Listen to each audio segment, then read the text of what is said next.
dimostra anche un po' andiamo alle cartine, dimostra anche come Trump per certi versi possa essere percepito come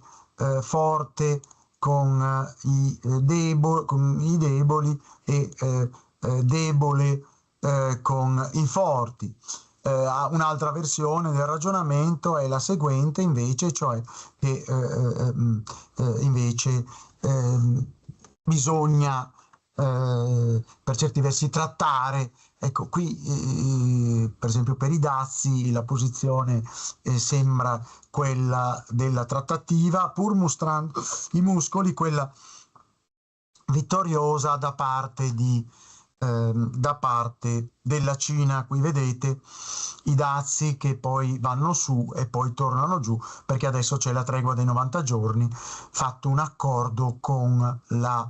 Cina, quindi abbiamo scherzato, vedete i dazi che vanno al 145%, al 125% dalla Cina sugli Stati Uniti, 145% degli Stati Uniti sui prodotti cinesi, ma poi ecco qui il calo che praticamente si va ad operare con le trattative. Ecco qui un po'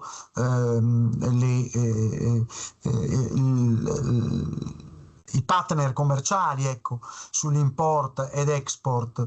statunitense, quindi vediamo come l'Unione Europea per certi versi conti come mercato, anche se abbiamo visto la scorsa settimana nelle riflessioni del dottor Aresu al nostro seminario di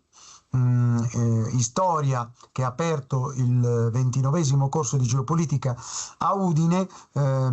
abbiamo visto come Aresu ci ha spiegato che non è che perché siamo il mercato più grosso possiamo imporre tante cose, perché le imprese ragionano sul trend e i trend delle imprese europee sono tutti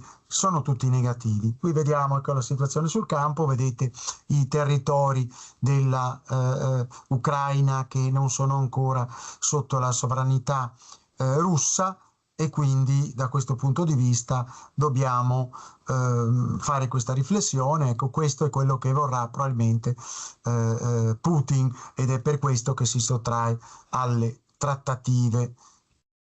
Gaza intanto è alla fame, vedete i camion che da marzo-aprile non entrano più, respinta ovviamente la nuova versione della spiaggia di Gaza in Gaza terra di libertà, respinta ovviamente da tutti gli ordini possibili dei palestinesi, questa proposta di Trump da spiaggia adesso terra delle libertà, ma sempre con i palestinesi praticamente deportati, sottinteso. Però teniamo presente che ecco qui che Trump è stato nel Golfo Persico, ha ottenuto dall'Arabia Saudita delle cose quasi personali, per certi versi l'Air One gratis, ha fatto dei buoni patti con i paesi arabi, quasi a vantaggio per certi versi dell'economia statunitense, ma forse anche a vantaggio suo personale, e quindi ecco che da questo punto di vista dobbiamo anche notare che però non ha incontrato Netanyahu, e quindi per quanto riguarda la pace a Gaza non è che ci sono stati avanzamenti, ma è una forma di pressione di Trump nei confronti di Netanyahu, visti i scarsi risultati, ecco vedete, anche umanitari a Gaza. Bene, una pausa pubblicitaria e ci vediamo fra qualche secondo.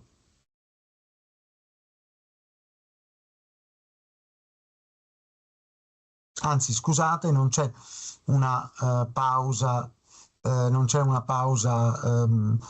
pubblicitaria, ma devo ricondividere lo schermo, vediamo se ci riesco. Devo però aggiungere il suono, ecco qui, per lanciare le riflessioni di Alessandro Aresu nell'ambito di un'iniziativa di Vicino Lontano, Storia, nell'ambito del Festival di Vicino Lontano, l'8 maggio.